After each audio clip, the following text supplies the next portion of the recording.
King Leo D&D, getting us kicked off after the first major arc with the Aboleth in the Lake. First thing announcement-wise is, if you haven't seen it yet, on Saturday, we just posted our Q&A called The Lion's Lair, our first behind-the-scenes kind of video where we get a couple of our players with our host and friend, Kit Southwick, to MC and ask some questions for the people who are playing about their experience, the way that they thought things would go, the way that they first designed their character, and then how they've been responding to things going on in the story as they've interacted with the party and seen this develop. So go check that out. It was a really fun thing to make, really cool content there that you just won't get from actually being in the story. Second to that is we're going to be doing another giveaway for the channel. This one is specifically going to also be celebrating our 1 year of doing this. Wow. So the giveaway will be on September 19th, which will be 1 year after the first video posted for King Leo D&D, our intro video kicking off the campaign. But what are we giving away? First, let me highlight a wonderful, wonderful Etsy creator from Richmond, Virginia. It was so fun to work with him. His name is Chris Stevens from Chris Stevens Woodworks. Here is his card. And so go to Etsy, check him out. It is Stevens Woodworks RVA, also on Instagram and Twitter. And as to a surprise of the party, I have gotten everyone. Boop. Boom. Okay. Whoa. Alrighty. Can everyone still hear me? Are we good on audio? Yeah. Right. You said that. So what you see here is everyone's custom minis from Hero Forge, all on their own. Let's do pilgrims. Personalized King Leo D&D Adventure Tome. Whoa. What? And inside of this wonderful thing is a foam insert that holds a set of dice and the custom miniature. So you can put this in here, as well as all of your dice up in here. And one final feature is you can pull this foam insert out and roll your dice inside at the table. Wow. Yes. Each one of these for our players is engraved with the name of their character right on the edge of the book. And then lastly, we will be giving away 2 of these King Leo D&D tomes with King Leo D&D put on it via Twitter and YouTube, just like our last one. Awesome. Wow. That's so cool. Is that carved in there? It is, yes. Whoa. So it's a wood material. It is wooden material with a foam inside, engraved on the outside, all of that. Wonderful personalized work. I was able to message with Chris and get personalized like colors for each one that matched each of the characters. He put the names on all of them for us, and also worked with us to get a couple that we could use as a giveaway for the show as well. So yeah, one for all of the players. And also, if you would like one of these, 2 different ways that you can enter. We are going to be doing an official giveaway tweet, but if you follow us and retweet, there is a fly that has been bugging me all day. Okay. Breaking Bad. Yeah. If you retweet that tweet, you can enter to win one of them, and you can enter again. There's going to be a YouTube short that I use to feature it as well. And if you follow us and comment on that YouTube short, then you'll also be entered in to win the other. Also, just check out Stevens Woodworks. Each of the giveaway, each adventure tome is $40 value. So do be sure to enter or purchase one for yourself if you want to customize them for your own characters, your own campaign, and things that y'all are working on too. And again, man, Chris was super great to work with and too. So you just support him for his wonderful character and wonderful nature as well. Out of Richmond, Virginia, just to highlight that one more time. Okay, cool. That was thing number 2. Was there another thing before I go forward? Am I forgetting something? Got the Q&A, we got that, the giveaway. Great, no, I think that is it. So we can now transition to recap and get into our session.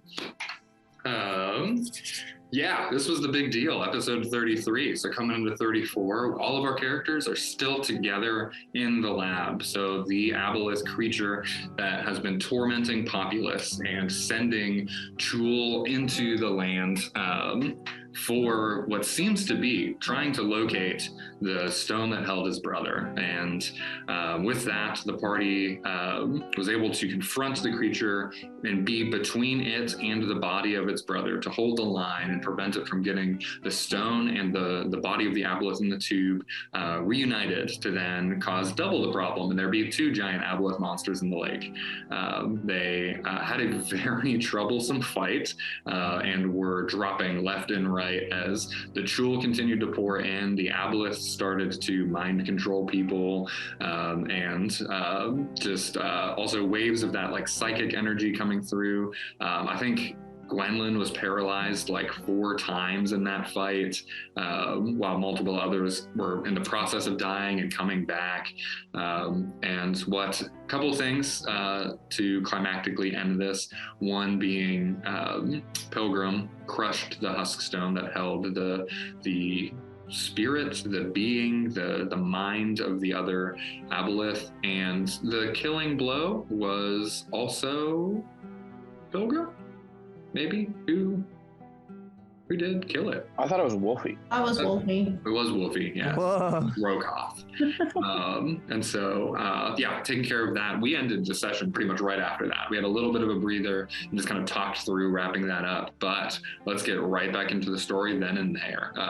You all are still in this waist deepish water within the lab. Blood and mucus and aboleth fluid stuff all over, as well as a couple giant husks of these chul sitting off by the bookshelves that y'all had stacked up together. Let's go ahead and hop back in right there.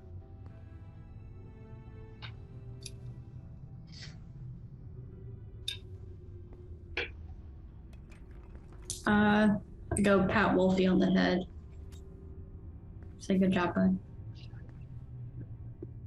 He's still like tugging on and pulling out little blubbery gut bits out of the aboleth, and when you pat his head, it distracts him off of it, and he sets it down and drops it into the water at your feet. You see the trunk just kind of float away. Big bloody purplish fluid grin on Strokon's face. I don't know that you have to keep describing gross things, but Julie's gonna run up to the aboleth and kick it. I do that. Can I like investigate the body of it? Sure, what are you looking for? Anything weird that isn't just blubber grossness? Great. All right, sure, go ahead and roll an investigation check. Has any pocket watches?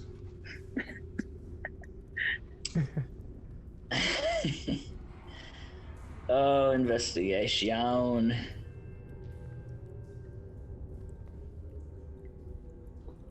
+0. 16.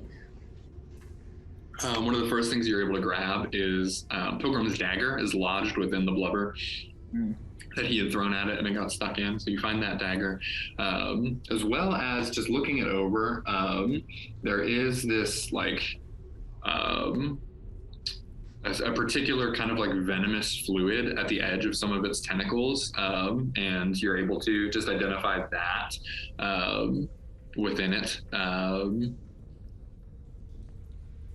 Yeah, that's it. You find the dagger. The mucus is starting to kind of like roll off of it and get into the water, but not much on its exterior. It doesn't really have pockets or watches. Right.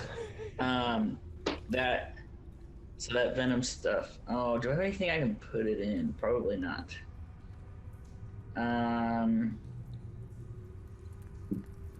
I have my flask. Oh, I need that. your friend Lawrence usually has vials. But... Does anybody have any vials? Hey guys, does anybody have any vials? We're in a lab. There's got to be vials. I may have something on me. Hold on. Or those health potions we used. Yeah, you know what? You do have a couple from the health potions you used. I think you have 3, maybe 4. Yeah, all the health potions you used. You have at least 4 there. Great. Here you go. I will. Thank you. What are you gonna do with it? Try to squeeze some of that venom stuff into a bottle without hurting myself. Yeah. Good luck. If Just it's make venom, a, it's probably text. gotta. Well, If it's venom, it would have to get into your bloodstream to be dangerous, right? So as long as you don't have any cuts on your hands, you should be good. That sounds right. wise words. Science, Michael. That's some good science.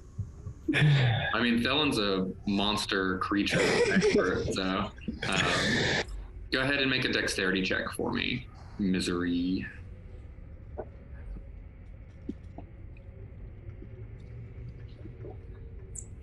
Ooh. 8. 8. Okay. Yeah, you're able to get one vial of this stuff out of its tentacles before you can't really milk them for anything else. Ew.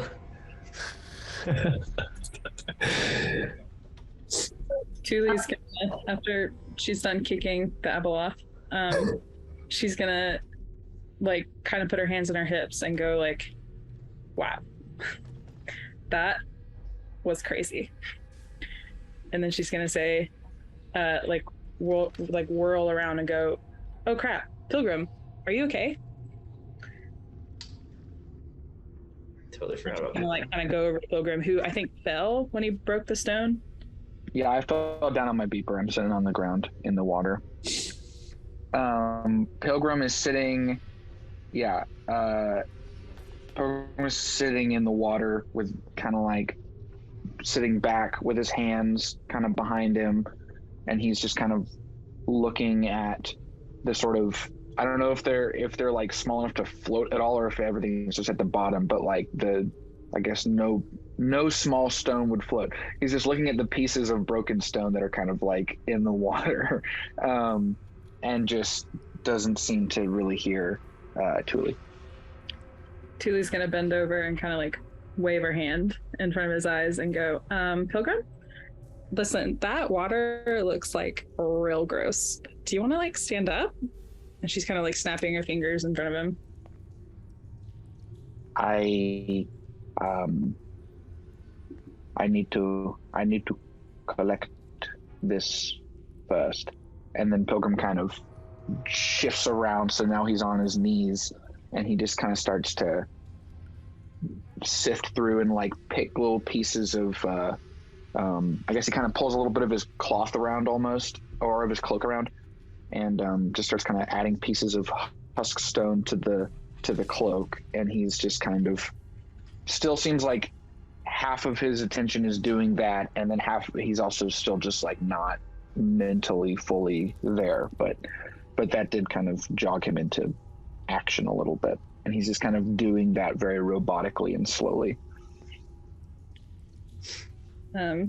Tuli's gonna stand up and then kind of look at the rest of the party and go, like, as if she just realized something, kind of like stand up really suddenly and be like, and then look around the cavern and go, oh crap, did we kill people? And then she's trying to splash over to if there's a body nearby to just try and check on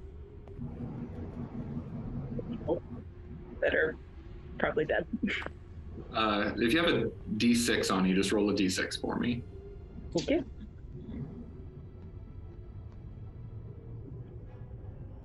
Six. Great. Okay. So you walk up to a human male with what looks like blackish brown hair, but as you get up to him, you actually can see that it, like at the roots and kind of underneath it, is actually blonde, but just from the muddy brackish water. And actually all of his skin also, as you walk over and kind of look at him, looks extremely like ripply and stuff too, that like when all of the oil kind of leaves your hands from being submerged in water for a long time, and it kind of just gets that wrinkliness to it. And all of his skin just has that type of like texture. And also within his hand, you can see clutched in this flail that is dropped down underneath of the water, but he's still gripping onto the handle of it. And yeah, you see this guy, which this one has an arrow sticking straight through his throat. Tuli's gonna go, yeah, he's dead. Yeah, Tuli, we killed a lot of things. But I mean, I wouldn't feel bad about it. They were trying to kill us, right? Tuli's gonna kind of look at him and go, I mean, I guess, yeah, you're right.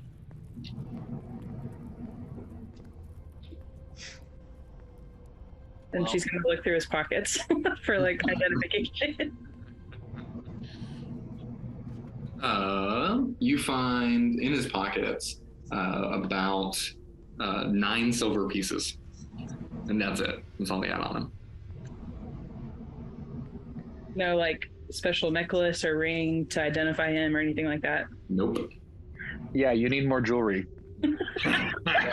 I'm gonna pick up his flail and go, I wonder if this was an heirloom. I'm just gonna stand there looking at it solemnly. Would anyone be checking out the other body in part of this, or would Tuli head over to that one as well? She's still looking at the flail. I think Loreleth would kind of start by maybe tearing off like whatever dry piece of fabric is on me, pulling out my water skin and trying to wipe off the blood and stuff off of myself and also off of Wolfie. Yeah. And before then heading over to see if there's anything valuable on any of these bodies as well. Okay, great. Yeah, and you clean you and Wolfie up, and so Wolfie like pushes into it, especially when you get like behind his ears, and he's just like digging into it and enjoying more of the massage of it than he is being cleaned off. And you get you and him pretty well cleaned up and taken care of, and then eventually you head over and see a twin of the other person here in the lab, the one that Tuli had went to. Similar features that you can now see as you're looking at both of them. They kind of like rounded cheeks and very like moon-shaped face, and reddish freckles on their face. But then this blonde hair that, as this water has now been like rushing and receding out of the lab, is starting to kind of clean up out of that muddiness and blood even that's on their hair. But this one in particular is very charred and kind of burnt up. And so you can just see some very clear patches of burnt off skin, and can smell it a bit too as you get closer to him. And in this one's hand, he was clutching with both of his hands a dagger that the blade of it is extremely thin and more needle-like than it's not like a two-sided blade. That this one is more for the stabby stab than the slashy slash. I take it, I wipe it off, and I put it in my bag. Great. You immediately recognize from picking it up that that smell of like burnt hair, burnt skin stuff goes away as soon as you start to lift the dagger up, and you can smell lavender. You can smell these like wildflowers. That is extremely pleasant to you from the other smells of like the dirt and blood and charredness that this corpse has on it as well. Can we smell the lavender as well? If you're anywhere immediately close to her, I'd say yes. But if Am I close to her?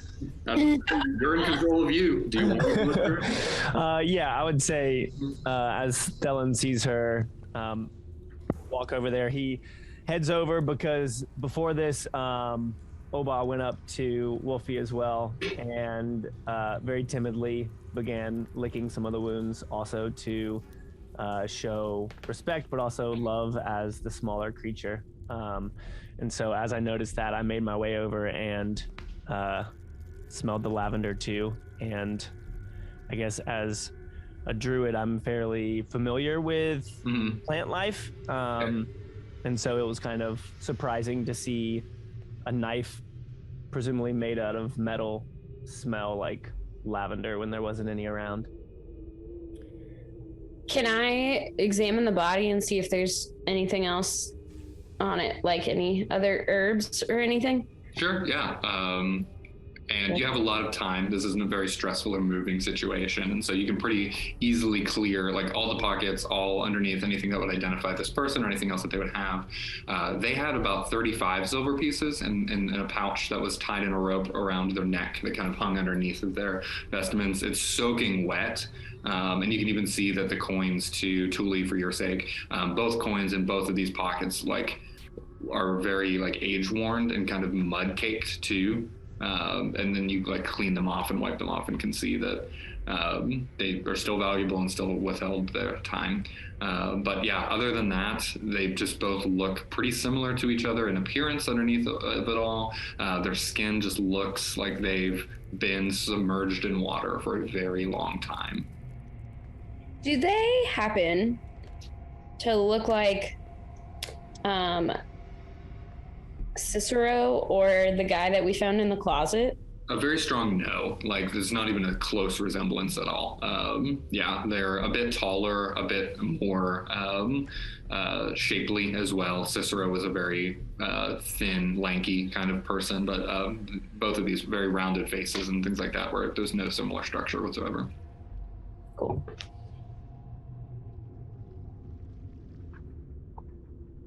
Julie's gonna say, well, I guess, should we like try and take the bodies back? What do you guys think? I mean, it was self-defense, but I feel like kinda bad. Take them back where? To the town. We don't know that they came from there. No, we don't, but what if they do? Where else would humans come from? You know? I don't know. Where did these monsters come from? Those are monsters. Probably in the lake. Maybe these people came from the lake. Maybe they're lake people. I don't know. You make a really good point. Yeah. It did come up out of the water, so. They've probably been under the Cabalist's control for a very long time. Okay, well, I'll take his treasured heirloom flail back. Maybe someone will recognize it. Yeah. And you can just tell his family that they're dead. But he wanted you to have this flail. The twins family that they're dead. That's really nice of you to do. I'm not giving up this dagger because it was really cool. So That's between you and your god. let's not talk about that. Tuli goes, oh. Interesting. I need to, where did it go? There we go. Okay. Tuli, you can add to your inventory. You should be able to find it. The Bludgeoner, Bludgeoner. We were just talking about how we need to clean up all of the magic items that you have, but that one you should be able to find. I'm like, I do not need to do a sneak check anytime soon. Let me know if you can't find that. And then Lorelith, you can add the, what did I call it? Stabby. The stabby. Where'd it go? Give me a second. Not Bludgeoner. Do I have to go to manage character to do that, or can I do it from my character sheet? You can. I think you can just do it from inventory. Am I spelling it wrong? Wow. Why can't I literally cannot find this item I just made? Literally. Okay, the resting needle. That's it. RESTING. Resting needle. You can read the description and stuff that comes along with it after you spend some time with it to be able to innately learn some of the magical abilities. Both of these being magical items, but we'll get to that as well. You're both able to find those? Cool, great. Anything else in the lab? Other conversations?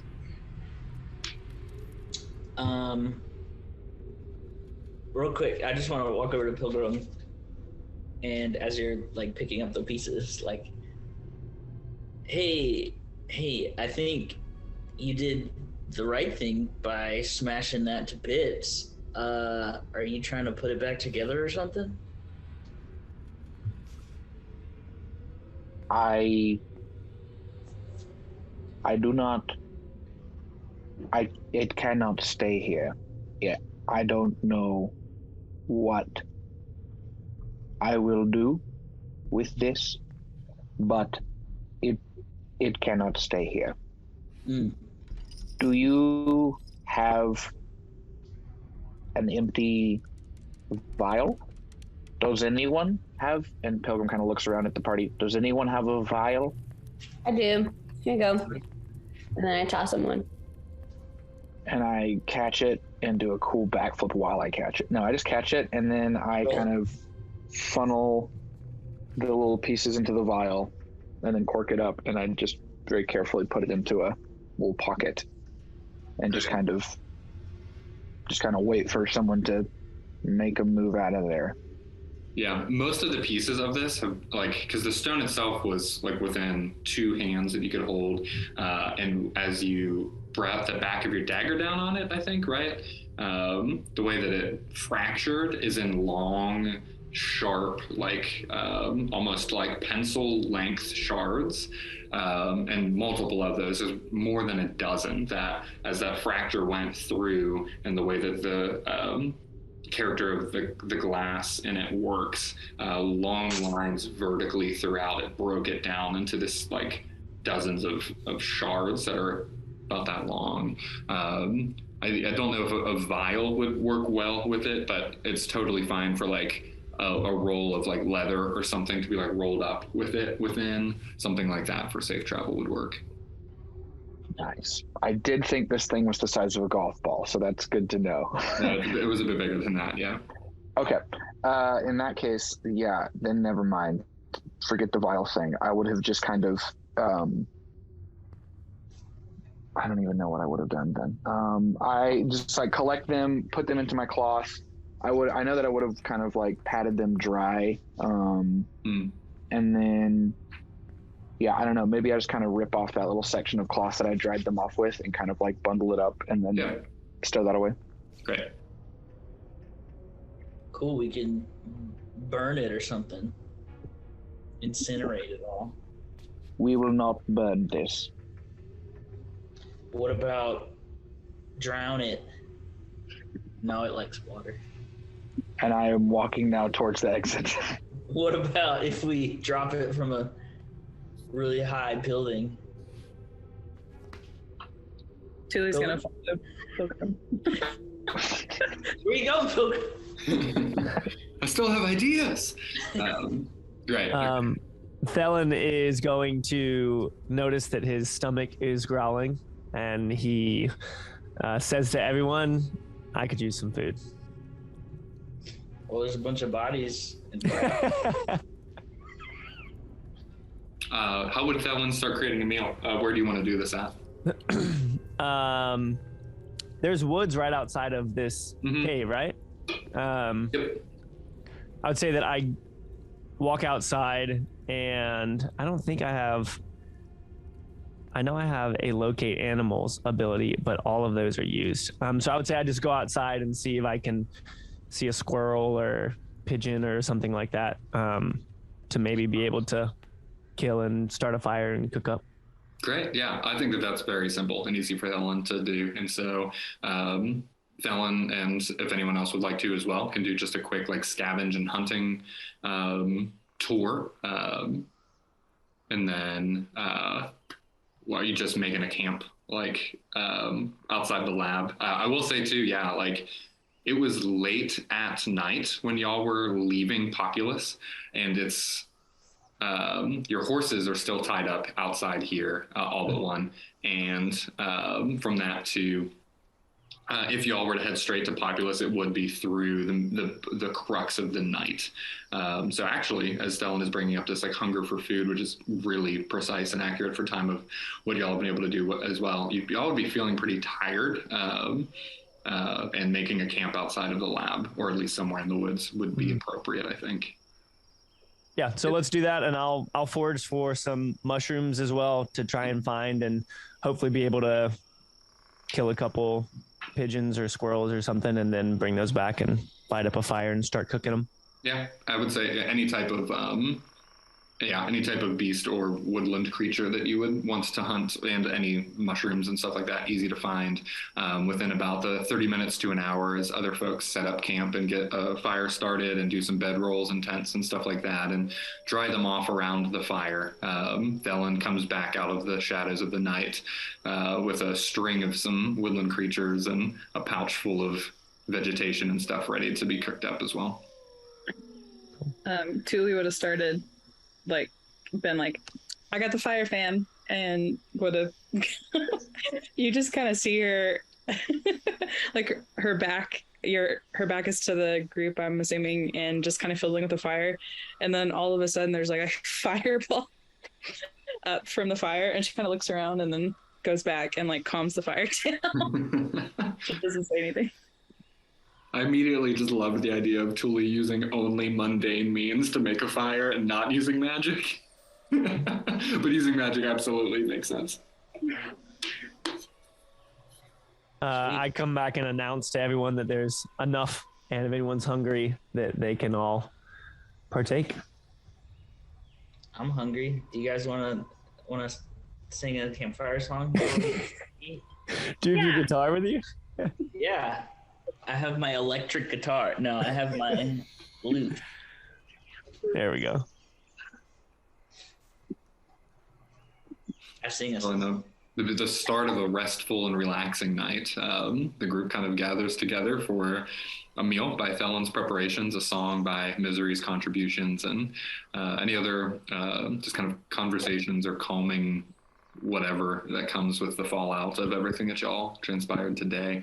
As y'all are around this fire with a meal and song, space for any other types of just conversations or follow-up. What's the feel of this time together? What's happening? That depends. Is Misery gonna sing the song in real time? Mm-hmm. This fire is so hot, but it feels good. And my friends are here. You guys, we killed the bad thing. So let's eat some squirrels. Yeah! In a hotel. So. You can hear like night birds and stuff that were on the branches nearby just flutter away as he yells out, yeah. Dead birds dropping left and right like hailstones.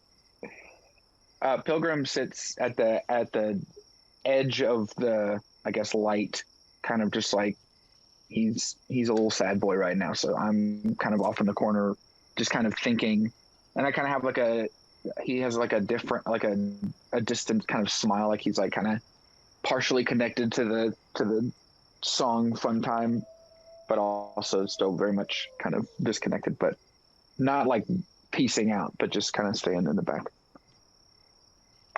I picture that I could let the bees out of the jar and it would be like fireflies, but they're not. They're bees. So I'll leave them in the jar and I'll like just go like hand Pilgrim the jar without saying anything as a continuing to assume that it's comforting to other people and just like hand it to him and nod to meditate on. 10 million bumblebees. Didn't light up the world as I fell asleep because they're bees. I wouldn't make a song about them. Yeah! We let Tuli light my bees on fire. They could be, That's about to say. be fireflies. It'd be good. Tuli says, I can fix that. That's how you kill the bees in Sky. All right. Well, we can then just transition to some rest. People lay out their bedrolls and surround the fire, kind of by the Danish part of where the troll used to rest and live, but you have also cleared out that threat. And so there's this kind of like natural cavern situation from the outside of this lab that is all dry and very well positioned for a place to set up a camp and be just at the edge of the woods, but also just with some cover in case it even were to rain. The stone structure of this little crevice within the mountains would protect y'all. And y'all can go through just some type of like watch in pairs as is normal for folks at this time to take care of overnight, and just use that as another opportunity and stuff for like whoever would do watch in pairs to talk with each other and to spend some time processing and going through the evening. So who would like to be on first watch? I'd say that after Thelen ate some food, he went over to check on the horses and gave them some berries or crab apples that he found when he was out foraging, just to make sure they were doing all right, because we were inside for a long time. And as he internally processes, as the kind of loner individual that he just is willing to stay up and hang out, and says if anyone wants to join, they can, but that he can handle the first couple hours if people want to rest. Sweet. I'm tired. Yeah, Thelen, I think by the time you get back just from doing that, everyone else is asleep around the fire. Just such a long day, and Thelen is left to some silent thoughts as he's looking at this ragged group of folks that he joined in, looks over and he sees Thule, the former body carried over the shoulder of Gwendolyn, now Thule again, and sees Pilgrim for all that he's seen Pilgrim to say and do and think out loud, all that he's processed. Misery as well, asleep with his lute kind of off to the side next to him, and heavy snores just coming off of both Thule and a couple others as well. I guess mainly Thule. Strokoth and Lorelith kind of spiraled around each other, her head on his shoulder and his head underneath of her head. Look over and see the party. Yeah. I'd say Thelen picks up Oba and puts it on the back of one of the horses, and it kind of cuddles up. And as Thelen just runs his hands through the mane of one of the horses, kind of reflects on what has been, about a week? How long has it been since I met them? A couple of days? It's been a day. It's been one day? Yeah. All right, it's been one day. I think one evening. So it took 2 full days, but one evening. Yeah. And being as in tune with nature as I am, I think about packs and herds and things like that, like wolf packs and buffalo herds and animals as they grow close and begin to trust each other. And I'd say that kind of always being a loner, it's taken a lot for Thelen to build relationships with people, but he's kind of surprised with how quickly he's grown fondly of the people that are all asleep around the fire. He might not necessarily tell them, but he feels like he may be finding a pack of his own. Aww. Who would try to make sure that they would get up to take on the next section of a watch? Yeah, I don't think I would sleep that long. Other people we're talking to. Oh, I was just going to say that yeah. I can't imagine Pilgrim sleeps much at all, but so whether or not I'm taking watch, Pilgrim's going to be sitting up with whoever is taking watch. Yeah, I was going to say Loreleth gets her like needed 3 or 4 hours. I forget what exactly it is. To get fully rejuvenated, and then is up and ready to take watch, and is I meant to say it earlier, but was foraging when other people were foraging, but specifically for stuff for the herbalism kit to work on some ointments and stuff while doing the watch. So that's what I'm doing. Since that was a little more particular with the mechanics and finding the right things, go ahead and make a survival check for me.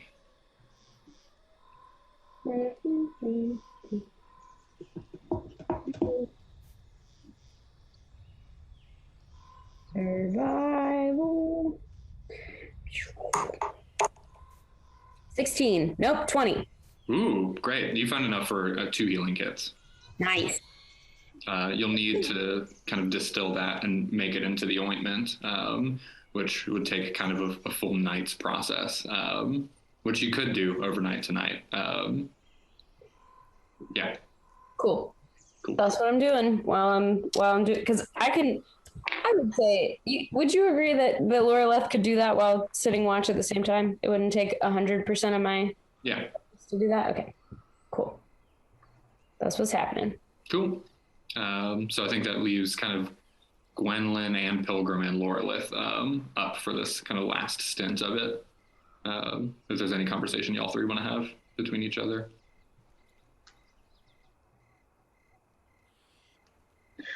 I think when I get back up and go over to them, then I'll hand the bee jar back to Gwen and just say thank you, and then just kind of sit down beside them and just kind of look off into the night.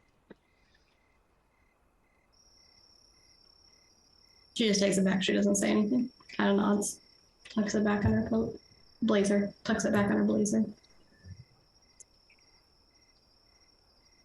Okay. And as you all sit in the deep of the night and other folks are still resting and getting caught up and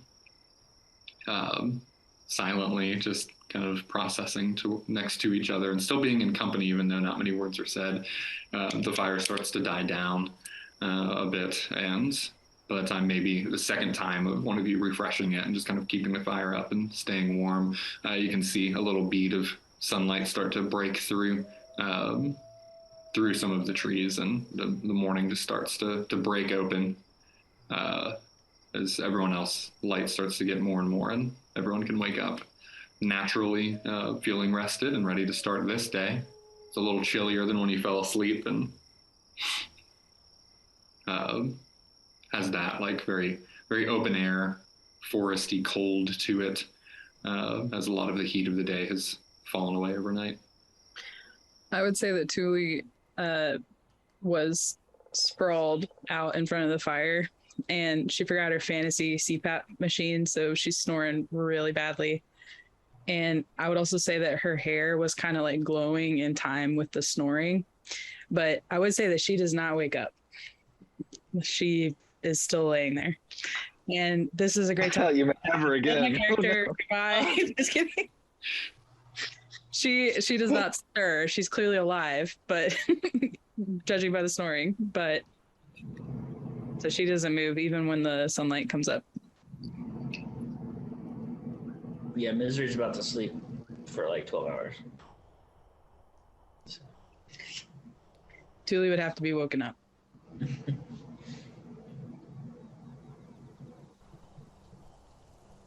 I'm not going to do it. How long had it been since we went out and made food and stuff? Like a good at this point it would be around like maybe 8, maybe pushing 9 hours. Okay. As the hungry person that I am, I would say I woke up and wanted some breakfast. We're close to the lake, right? Yeah. Can I go and fish? Oh yeah. Do I need to do anything for that? I'm trying to think of what type of fishing equipment you might have. I think you might have like a fishing spear set up or something like that. I could see that being in character for you, not necessarily like on your character's sheets, but like, yeah, that's what I think you'd have kind of set up and ready to go for it. Okay, because I have a bow, so I could do some. Oh yeah, you could bow fish. Bow fishing. Yeah, just make a survival check for me. If you beat an 11, you get some good old breakfast fish. Oh, I got a 9. Dang. I rolled a 2. That's terrible. Woof. Can I go with him? I found some snails. I got some dirt for you. Yeah, Lorla, if you want to try with him too, you're more than welcome to.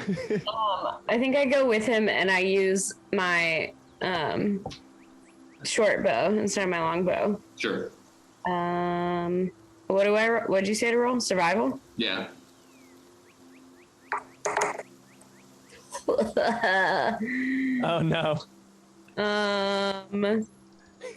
6. Great. Yeah.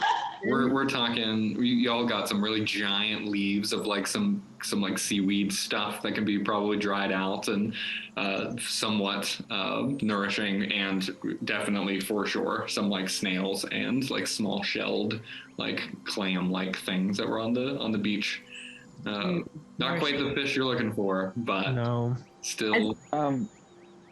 As I'm walking back, do I like see any small rodents or anything that I can like try to stab? Sure. You're able to get some shrews and squirrels and stuff as well. Pilgrim, what are you raising your? My hand is raised. Do you see my hand is raised? Yeah. Pilgrim sees what's being delivered for breakfast, and he gets up and walks over to the lake and I just want to start trying to mind link fish out of the lake. Or, sorry, mage hand fish out of the lake. Yeah. Start looking for them and just raising them out. Great. Make an intelligence check. Oh, interesting. Okay. It's a little harder, I think, especially we have a couple failed rolls to do this. Oh. Nat 20, baby. Whoa. I raised the whole lake out of. You catch another Abeloth. I threw my net to the other side of the boat, and now I can't pull the nets because of how much fish is coming out of them. So, Laura and Thelen. That says you can teach a man to fish, or you can mage hand them out of the water. Or I can steal fish with my brain. So as Lorelith and Thelen leave the lake feeling a little defeated, losing some arrows and trying to make some shots, they start foraging away, and then over their shoulder you can just see Pilgrim walking towards the lake, and then these two giant fish just get levitated out and kind of pulled over to the side. Pilgrim, I guess we don't need to get into the fine details of this, but you set one down and it's just like flopping alive on the side of the lake. Well, I was actually envisioning that I tried to, in a not like brutal, but more precise way, like mage hand it over to me with my knife and just kind of like do a quick dispatch of each fish and then just kind of bring it over to the fire and set it down. Yeah. While Thelen and Lorelith are displaying their foraging out around the fire to everyone else, then Pilgrim joins the group holding two fish by the tail that are filleted open and ready to go. Nice. Thanks for breakfast, guys. It's not what I'm used to. Would I have found any herbs or anything that I could like? Cook with? Yeah. Great. Wait, I'm still asleep. I didn't talk. I'm still asleep. A wonderfully flavored, seasoned, and cooked fish breakfast is made by Thelen, but in cooperation with Pilgrim and Lorelith. And eventually the smell of food and maybe more of like an hour or so to sleep in, I think Tuli might naturally wake up in a bit, or she's still out. Breakfast is being served out. Does Misery wake up? I don't know. I think I gotta smell like Pop-Tarts to wake up. So. This is as close as you're gonna get. I think I give it like 15 to 20 minutes of food being ready and the rest of us eating it. And then if the two of them aren't up, I grab whatever the largest and nicest looking fish left is, and I give it to Wolfie for his breakfast. Sorry, guys. Oh, no. Early bird gets the worm. You didn't catch it. Eventually you Tuli starts like some like breathing a little bit erratically, and like her hair starts like wriggling a little bit, and she's clearly like having a nightmare, and so she's kind of like rolling a little bit and she's going like no. So that's what she's doing. And I guess she keeps doing it. Okay, I go over to wake her up. Go check on her. Jeez. Okay. Kind of like You kick don't her. have to. That's fine. I kick her with my foot and see if she does anything. Okay, when you kick her, she reacts violently and tries to like grab your foot and like flip you to the ground, basically. It's like not conscious. It's like a No, I get it. this kind of thing. But that's what she does. Dan, do I have to roll for anything to try to defend myself against this? No, we can just narratively walk through like what this would look like, what would happen. Great. So she tries to like flip you onto your back and like roll on top of you with like a punch ready kind of thing. So I think because Loreleth is kind of always ready and alert, she does some sort of defensive thing back. I don't know what that looks like. Sorry, Dan. No, you're good. So, like, kind of both of you at arm's length, Tuli, you kind of pop up from grabbing Lorelith, and you pull yourself up, and you've got a punch ready, and Lorelith just freaks out, steps back, and she also raises a fist back or grabs for the dagger and pulls the dagger out or something and has a weapon ready, and you both just match eyes and kind of come down from it. Yeah. Okay, I mean, I was trying to, like, grab her ankle and flip her on her back, but I failed that. That's what you're saying? Okay, sure. Let's go ahead and do it in rolls then. So I'm just telling you what Tuli did. Sure, yeah. Let's do Tuli, you're making an athletics check, and Lorelith is doing either acrobatics or athletics. Are you telling me I get to pick? I'm telling you, you get to pick. Okay. I'm doing an acrobatics check. 3. Okay, Tuli rolled a 15. All right. Lorelith ends up on her back. All right.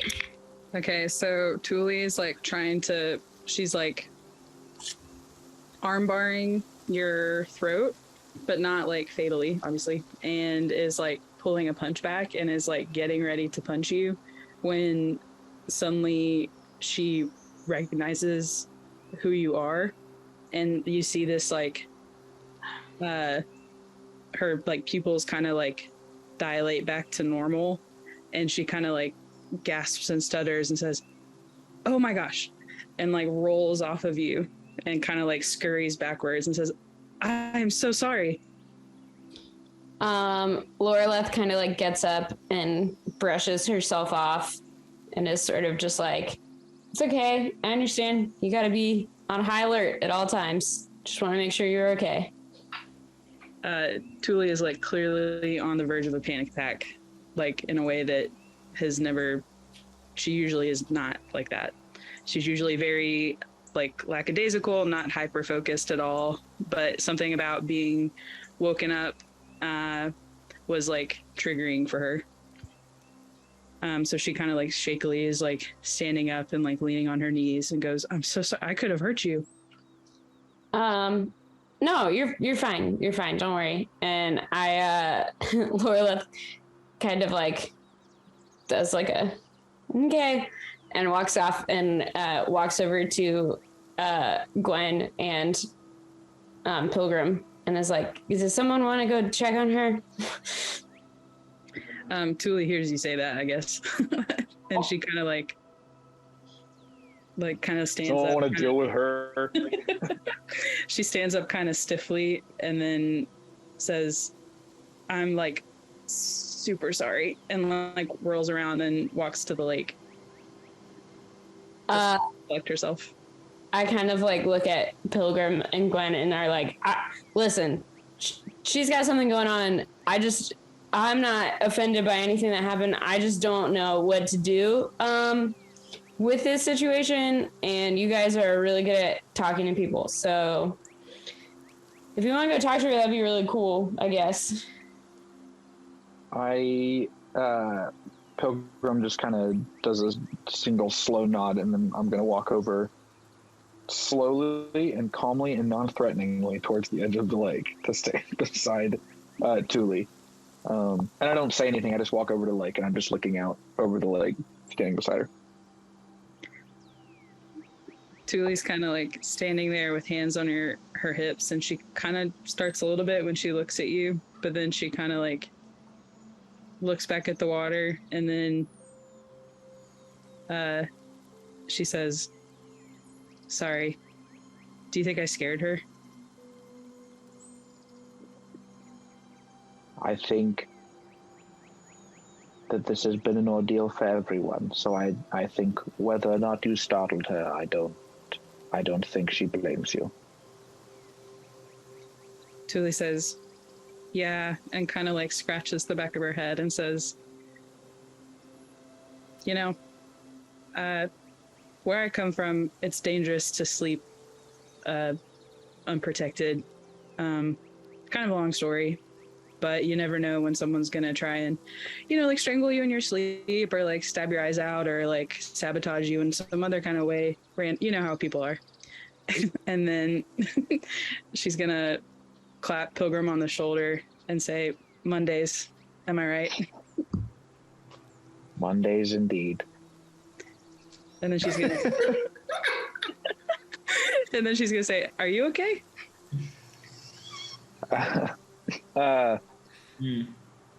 Pilgrim just kind of smiles and says, "No, but I will be. Thank you." Tuli And then- kind of like, go ahead.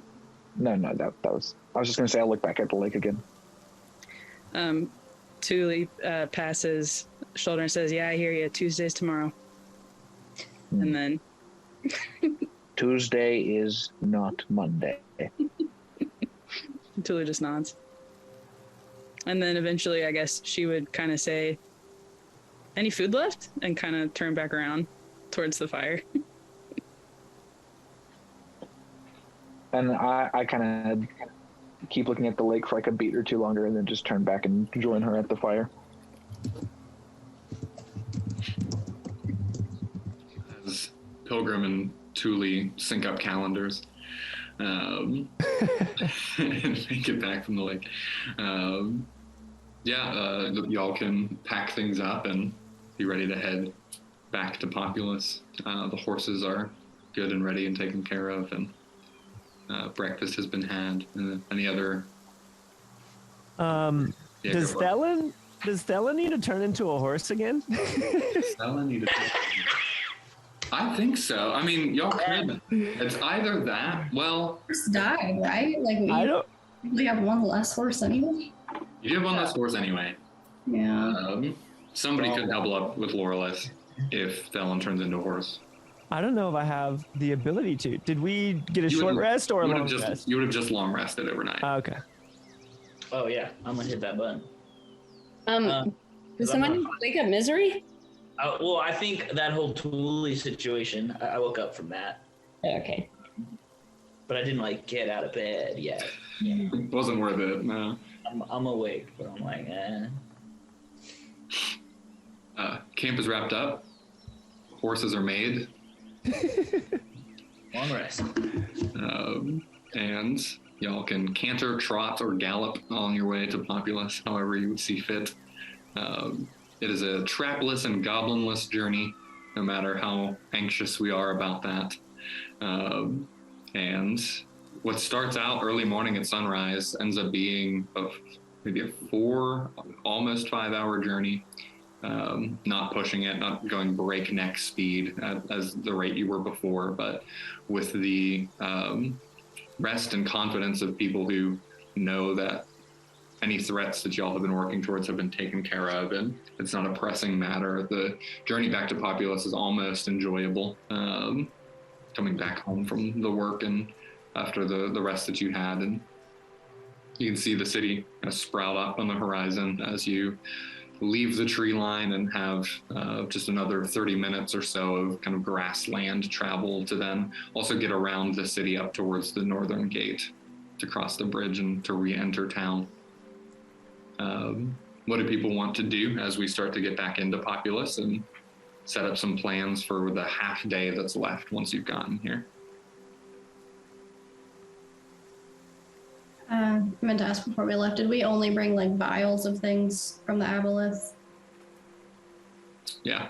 I meant to like ask about bringing back like a chunk of something for Munkin, and I forgot.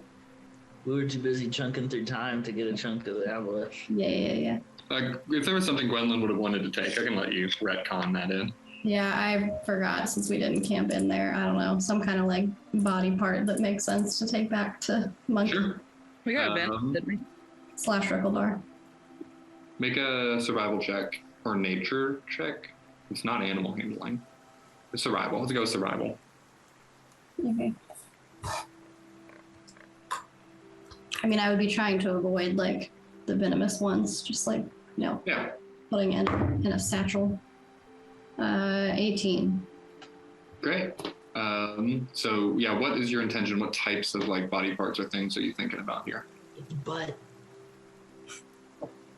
Nothing in particular, Joseph.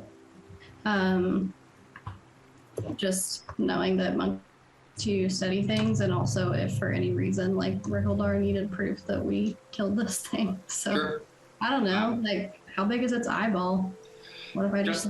It's got a couple. It's got like the 4 or 3 different eyes within its sockets that you can see. A full mouth circle of teeth that you could try to harvest. There's the tentacles and kind of barbed nature of those. A couple of fins. Some of the mucus. And then who knows with all the internal organs and stuff like that too. But I mean, I guess we could always bring Monkey back. I will slice off a couple of tentacles, and I don't want to carry a mouth around. I guess I do have hunting skills. I'll take a couple of tentacles. I don't know, can I like yank some of its teeth out? yeah. Like shark teeth? Yeah. They're not as wide at the base as shark teeth are. They're a little thinner than that, but the length of them are about the half the size of your hand. And you've got big hands for being Gwendolyn, this big bear lady. Really? And so, yeah, you've massive teeth that you've collected, maybe a dozen even. Yeah, I was gonna say I'll take several teeth. Okay. Then we get back peacefully and it's fine. Thanks. Yeah. I think I'll excuse myself and go to that little park with the funky trees, Mm-hmm. and just have some isolated serenity. Okay. Bye, Pilgrim. Anything you want to say to the group before you break off from them? Where would we like to meet again to figure out our next move? Oh, nice. We have the next move. This is progress for us. I would think. I suppose I should not. I should speak for myself. I don't think I could part ways with this group after what we have experienced together over this last week. I also know that I need some time to sort through all that has transpired. So, again, I say, where would we like to regroup once we've had some time to do exactly that?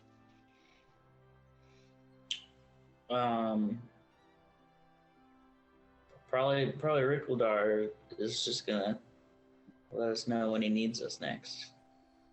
So maybe his place. Oh, we need to like let the townspeople know. Weren't we like contracted? I mean, who can keep track? But Yeah, we gotta go talk to Big Rick. maybe we could meet there. Maybe we could meet there right now. If we want anyone to immediately go tell Rikuldar, I can do that. I'll go with you. I don't know that that means Yeah, collecting the funds right now, but as far as notice to Rikuldar. I worry that I worry that my usefulness is plummeting. So I must away for a time. But if you wish to speak to Rikuldar now, that is wonderful. I think just notifying the town that it's dead quickly is good. So I'm just saying I can do that right quick. That seems like an appropriate next move. I turn around and face the town and say it's dead. And the whole town is in one long line, and they say thank you in one voice, and it's terrifying. Thank you. Should we? Rikuldar, we can't, like, we're not like meeting right now. We need rest. We're just letting him know it happened. Maybe we should get some cake to celebrate. I'm down for that. We should probably check on Grinjin, Lorelith, as well. Aw. Mm-hmm. All right, so Pilgrim branches off to head into the park. How many people are heading to Rikuldar's? I want to go. I think Thelen would stay behind as well. Obviously not follow Pilgrim since he wants his space, but find a big tree to lay under or climb up, and then I would tell the group before I left that I would find them in the next day or so. Gwen, are you planning on going to see Munkin after you see Rickeldar? Not necessarily, unless you think so. I feel like just Rickeldar is the main priority, and he can communicate with his constituents. I don't plan for it to be a whole big thing. I thought maybe you were gonna bring part of the aboleth to Munkin to study. Did you want to? Eventually, yes. Did you want to go to Munkin? Yeah. So I was just gonna say, if you're planning on going to Munkin afterwards, I'll go with you to Rickeldar's and then stick with you and to go to Munkin as well. You can do that. Tuli says, I'll go with you. I want to hear about how construction on our super cool mansion is going. Mansion. Okay, so Pilgrim some alone time, Felon some alone time, and the rest of the group gathering over, heading to Ocean's Deep, getting to those goblets and going to chat with Rick. So as you all sync up and party up for that, heading through Northern Gate, down through the main road, and then branching off back towards the lake, you get to Ocean's Deep Goblets and get to the door of the tavern and open it up, and immediately as the door is thrown open, there's this pause of silence, but then you can see that there's maybe a dozen townsfolk sitting around tables, and Rickeldar poised at the counter. And once you all break through the threshold to walk in, just applauding, some clapping, some cheering, and Rickeldar starts to raise a big mat, almost like quarter of a barrel, like this giant flagon that was sitting on the course of the bar. But then quickly, as the four of you walk through, Rickeldar just says, wait, and puts his hands up and kind of silences the room. What about the other two? Where's Pilgrim and Felon? Are they all right? They're fine. He throws his hands back up and the room starts to cheer again. He waves you all on over and just he tips this flask or the flagon over and is just over pouring these ale cups and mugs and stuff, and just pouring this giant foamy mess over the bar. He continues to wave his hand as townsfolk all line up, and he's refilling their cups as well. And the Akin comes over and just throws his arms around what would be and then looking over and just kind of looking at the party and not really having talked to any of you yet. He just kind of awkwardly side hugs all of you and kind of pulls you all in, and he's just like, oh, this is wonderful, and handed these beer and ale and stuff like that. And Rickeldar eventually just calms the aimless cheering and celebration that's happening in the room. His little dwarven body, he has a little step stool behind the bar, and he uses it to get up on top of the bar itself too, lifts up what's left of this giant flagon, silences the room, and he's holding it up, and he says, the half-dozen have returned, and the half-dozen has protected us. And then he lifts up the barrel and just starts to pour this ale over his face. His long salt and pepper beard just mats down onto his vest, and the rest of the bar chugs down their beer as well. And this massive cheers to the half-dozen. You all are free to interrupt or enjoy the energy that you are met with here at the space. Yay! I'm grabbing some drink. Woohoo! Right, so you all drink and cheer with the group. A bunch of people from the town just start to walk over and just kind of give a heavy clasp on the back of your shoulders, and just honestly silent eye contact is made by the whole group. As one by one, they just kind of come by, they shake your hand, they grab your wrist in a good tight lock, and they'll say some comments here and there as the night goes on of just thank you for all you did. We didn't know what to think when you didn't return last night, things like that. But so happy to see that you're back. Thank you for the work that you've done, things like that. But then very quickly, respectful space is also given. They don't linger, they don't talk too much, but each one makes at some point walking by to make just a deliberate eye contact and just kind of hold an intentional, respectful lock of eyes, and then they go and sit down, and you just continue to hear this very loud clamor and chatter amongst their tables and groups, and eventually, as you try to break and talk with Rickeldar at that, it's like you have to fight through this very buoyant energy that's now in the room. Is you all haven't even had to say a thing, just in seeing you come back, and for you to say that everyone in the party is fine, they just kind of automatically know and assume that the deed has been done. While everyone is talking to us and stuff, I offer to multiple of them autographs and or paintings by Gwen of me, but I doubt anyone takes me up. Do they? Oh no, they absolutely do. Hey! They let you know exactly how to find their house and where you could deliver it to once they're done, and that they would absolutely love to have that done. I would say that Thule is #thriving in this environment. And she is, as soon as Aachen, was that his name? Mm-hmm. As soon as Aachen like awkwardly side hugged her, she like immediately bear hugged him and realized that was an option. And so while I don't know what Misery and Laura Lith and Gwen are doing, but in the background, Thule is going to every single person in the bar and like either hugging them, she's got like a beer flagon, or whenever they clap her on the back, she immediately whirls and claps them on the back, like way harder than necessary. And so that's what she's doing.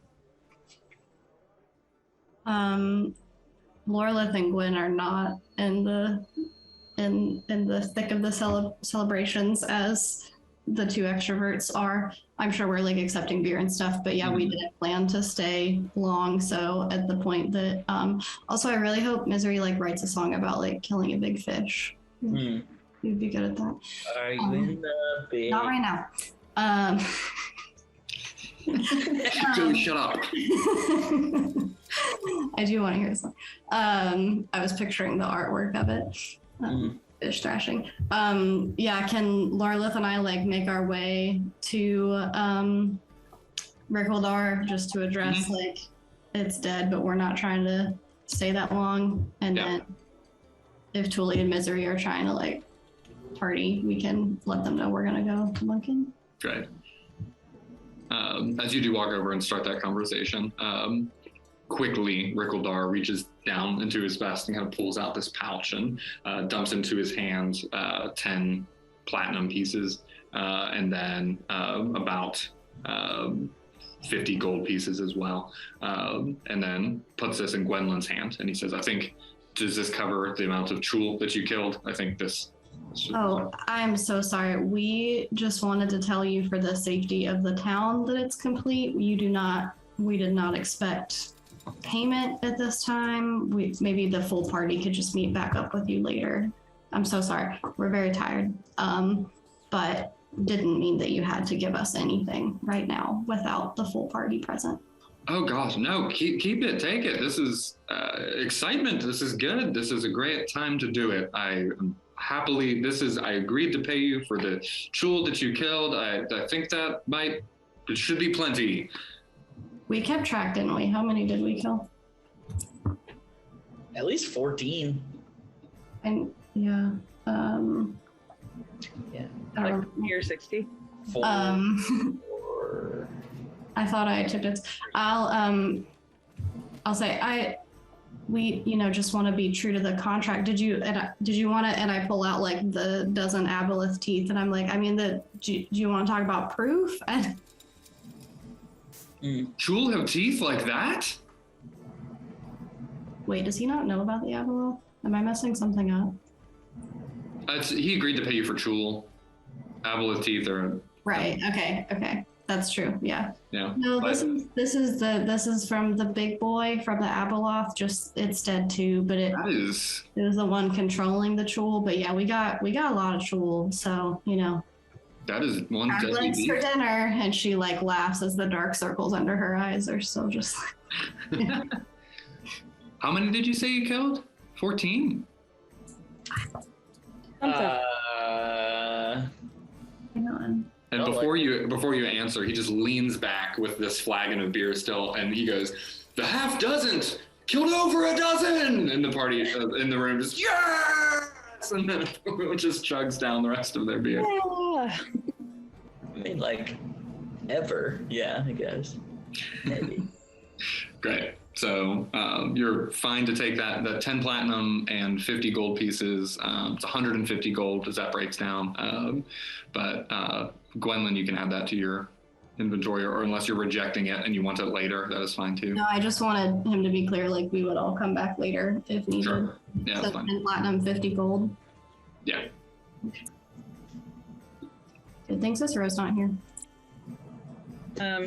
Taking a very small partying break, Thule would have come over and held up the flail to Rickledar and said, just like explained what happened and said, do you have any idea like who this belongs to?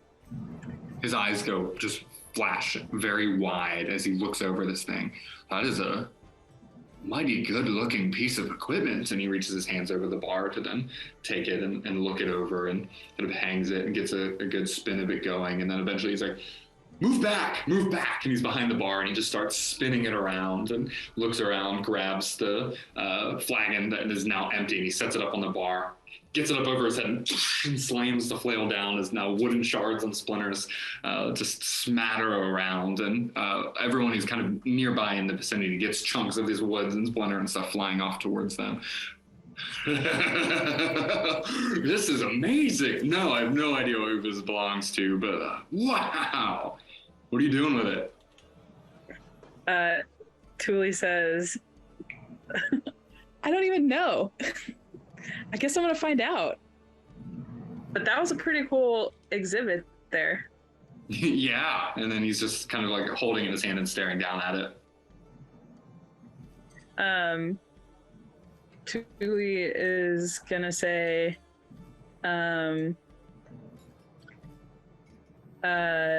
she's gonna kind of like lean over the bar and look at it and think like, and say like, do you think it's a magical item? Or no, she's gonna know it's a magical item. Mm-hmm. She's gonna say like, yeah, I guess I'll keep it. I mean, unless like, if you don't know who, if we found it on that guy's body, if you don't know who it belongs to, I mean, yeah, I guess I'll see if I can. It's not really my style. I'm a little bit more unarmed combat personally, maybe like a light quarterstaff action. But yeah. Well, he said, I was thinking about putting it on a chain, like a silver chain. As you're describing your intentions and your fighting style. Oh, sorry. You go ahead and say it again. No, it was so stupid. I was gonna say I'm thinking about making a wallet chain out of it. As you're describing your fighting style and talking about wanting it back and all of this stuff too, like you just get a sense after you finish that like everything that you said is just kind of washed over, and he's just looking down at it and he's kind of mesmerized by it almost. Can I do a perception check? I mean, clearly he wants it, but sure. Yeah, do an insight check. Insight check. Okay. I think Tully would pick up on that, but is there something like weird here? Sure. Yeah. Going on? Okay. Perception. Insight. 15. Okay. Yeah, you can see a fixation and almost like admiration as he's just like holding this in his hands. It's like kind of this covetousness and just like deep desire in him as he's holding it that just looks like this. I want it. It's great. And almost like jealousy and protectiveness in his eyes even. Like it just, the longer that you're looking at him and you're seeing that he's not listening to you, not really responding to you in the way that he's just looking down at it, he's just kind of lost in the beauty of this magical item in his hands, and everything else is just kind of drowned away. Do I sense any, I don't know if this is Arcana or what, but do I sense like the item might be influencing him? Or do I sense any external? No, you see this as just like as a personal shift for him. And so, yeah, this doesn't look like he's being drawn in. Like you've spent some time with it, you've held it on. There's been no influence like that from it. and as you're looking at him, and he's just kind of looking it over, you can even see just he's kind of mouthing words as he's looking at it too, just like, oh, this beautiful object, this fine craftsmanship. What a mighty piece! This beautiful weapon. Tuli is gonna kind of like lean on the bar and kind of like put her head on her hand and say, Rick, you wouldn't be interested in purchasing this item, would you? Oh, I mean, I could buy this from you, yeah. Tuli, much like Rachel, has no concept of what anything is worth. So she's gonna say,